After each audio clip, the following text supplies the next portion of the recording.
Tervetuloa otteluikäisen lehdistötilaisuuteen. Raision Loimu kukisti sarjakärki Kokkolan Tiikerit lukemin 3-1 Kerttulan liikuntahallissa ja Loimu siirtyi voitolla runkosarjan 3. sijalle ohi Hurrikaani Loimaan ja Tiikereiden mahdollinen runkosarjan voiton ratkaiseminen siirtyi tuonnemmaksi, eli se oli mahdollista jo tänään, mutta ei vielä ratkennut. Käydään tuttuun tapaan peliä läpi pelaajien ja päävalmentajan kanssa. Aloitetaan pelaajista, vaikka ilmeisesti Ojan sivulla ei ole kiire minnekään. Mies on rauhallisesti istunut ja odottanut tilaisuuden alkua. Mutta oli myöskin aika hyvää toimintaa kentällä, aika yleisöön menevää lentopalloa puolin ja toisin. Kommentoi matsia vähän. No joo, eka erä saatiin vielä siinä lopussa hoidettua, että oltiin takissa, mutta tultiin vielä ohi, mutta sitten seuraavat 3 erää olikin ainakin numerosta päätellen aika yhtä maalia. Et tapeltiin kyllä hyvin, mutta ei mahdettu mitään. Sillä iloinen on, että päät pysyi koko ajan kuitenkin ylhäällä, että ei luovutettu missään vaiheessa, vaikka oltiinkin takana. Upi oli kova. Oletteko te miettinyt tätä runkosarjan lopun tavallaan sarjataulukon asetelmia vai menettekö te vaan matsin kerralla ja koetatte voittaa jokaisen pelin? Oliko teillä tiedossa, että oli mahdollisuus tänään ratkaista sinetöiden runkosarjan voitto? Mä oon viimeksi kattonut sarjataulukkoa varmaan joulukuussa. Et sillä ei ole ainakaan itselle hirveän tärkeää. Mulle on tärkeämpi se, että itse ja muut pelaajat on kunnossa, kun alkaa pudotuspelit. Et se on niinku numero 1 tällä hetkellä. Et se tulee, jos se tulee, toi voitto. Hyvä, kiitoksia Lelu. Taksanut. Huomaa, että on asunut kaksikielisessä kaupungissa. Sitten kotijoukkue ja Urpo sivulla. Matsia mainostettiin maajoukkuehakkureiden kohtaamisena ja sellainen siitä kyllä muodostukin ja sä vedit ainakin tilastollisesti tänään pilemmän korja. Oliko se myös omasta mielestä tänään parempi teistä kahdesta? No oli mulla ainakin 20% paremmat hyökkäystehot, en mä siitä lopusta tiedä, mutta ei, tänään kulki hyvin ja pakko sanoa, että joukku oli tänään hyvä, lukuun ottamatta sitä eka erän notkahdusta, rupeaa olemaan niinku kaikilla sellainen palo silmissä, mikä pitääkin olla tässä vaiheessa kautta.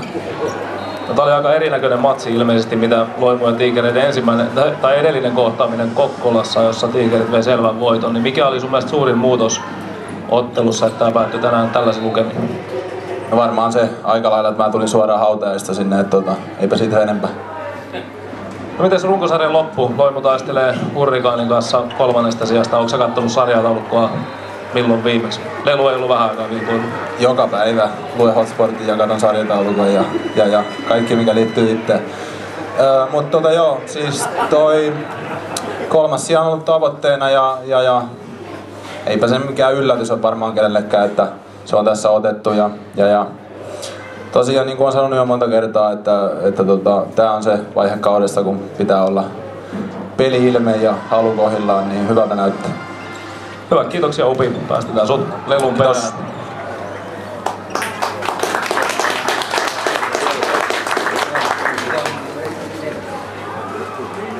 Sitten siirrytään valmentajien aloitetaan vierasjoukkueesta päävalmentaja Tommi Tiilikainen. Kommentoi sä ottelua, miltä se sun mielestä tollain niin yhteen niputettuna näytti? No sanotaan, että Raisio tänään nosti hyvin. Vastaanotto pysyi kasassa. Upi oli ihan hyvässä vireessä tänään. Jonkinlaista monsterimoodissa ja Junnurolla oli passit aika lailla suunnattu sinne Upin kohtaan ja mikäs siinä käsi kävi hyvin. Upi lyö palloa kovaa ja se ei tietenkään meille yllätys. Kotijoukkue oli aikamoisessa liekeissä tänään ja ei pystytty vastaamaan siitä, ei pärjätty lentopallossa tänään. Naamoissa pärjättiin, mutta ei pelillisissä jutuissa.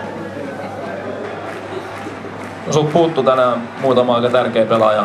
Toki on puuttunut muistakin otteluista pelaajia, mutta tänään Roman Saus ja Pasi Hyvärinen puuttu kokoonpanosta. Niin millainen vaikutus sillä oli? Oletteko saanut paikattua? Saussi on puuttunut jonkun aikaa. Meillä on pelannut tänä vuonna liberona Hietanen ja Hyvärinen ja Jylhä ja Heikkilä. Ja tänään oli yksi päivä, kun oli tollainen kokoonpano kentällä, että millä mennään ketä on ja mennään ihan loppuun asti. Ei sen kummempaa. No, kommentoi vielä teidän vastaanottoa vähän. Mä tykkään siitä, että ihan vastaanotossa mekaniikka on hyvin yksinkertaista. Nostetaan korkeita palloja ylös. Vassari pääsee jakelemaan peliä. Hyvä, sitten otetaan kotijoukkue. Sulle tulee vielä täsmäkysymyksiä. Vähän ehkä tarkempia kysymyksiä kuin tuo äskeinen, niin myöhemmin. Kotijoukkue ja päävalmentaja Henri Tuomi. Oot varmaan aika tyytyväinen mies tällä hetkellä. Joo, kyllä. Hyvää peliä ekassa erässä. Rumpunen ja Kleini, Ossi ja Kleini haki omaa peliä aika paljon ja siinä oikeastaan oli se miksi se hävittiin sillä tavalla, että oli ajettuja paljon miinuksella, vähän yliyrittämistä, puristamista ja sit hienosti molemmat nousi sieltä peliin ja meidän peli pysyi sen jälkeen tosi hyvin kasassa, ei tullut mitään isoja aaltoliikkeitä ja tietysti toi Upin suoritus oli hyvä tänään. Että kaveri missä saamureen, niin pitää varmaan tehdä sit tapa.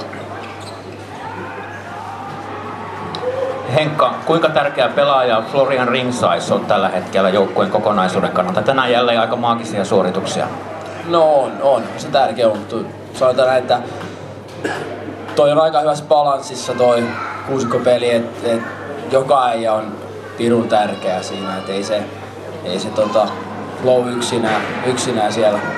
Mutta joka äijä pelaa hyvin ja flow on täyttää paikka, se on iso osa sitä.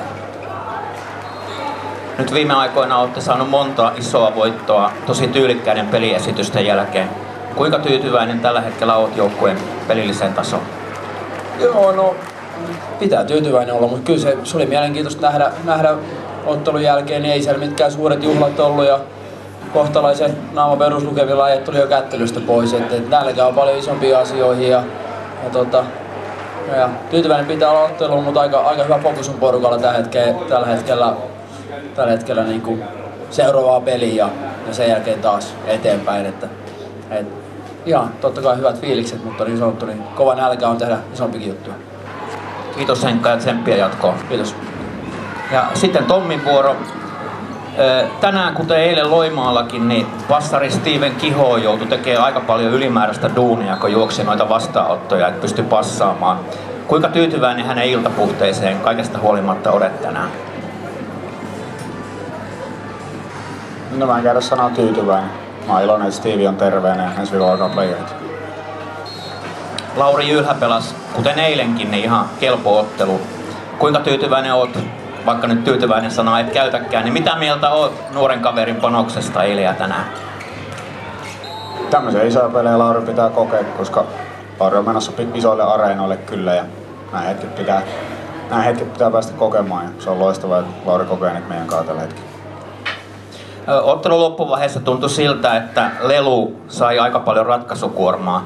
Mietitkö yhtään vaihtoja, millä olisit saanut ratkaisuarsenaalia ehkä enemmän kentälle? En. Hyvä. Kiitos Tommi ja tsemppiä jatkoon. Tattista. Joo, Rintavallon mestaruusliigan runkosarja on jäljellä vielä Loimulla 3 ottelun verran. Yksi niistä pelataan kotisalissa, kun päätöskierroksella tiistaina 10. maaliskuuta Kerttulaan saapuu Loimun perinteiseen ympäristöotteluun vastustajaksi Pialaveden Sampo, joka on muuten liigajoukkueesta ainut, jota Loimuille vielä tällä kaudella voittanut. Ottelu alkaa kello 18.30, tervetuloa silloin kaikki lehtereille.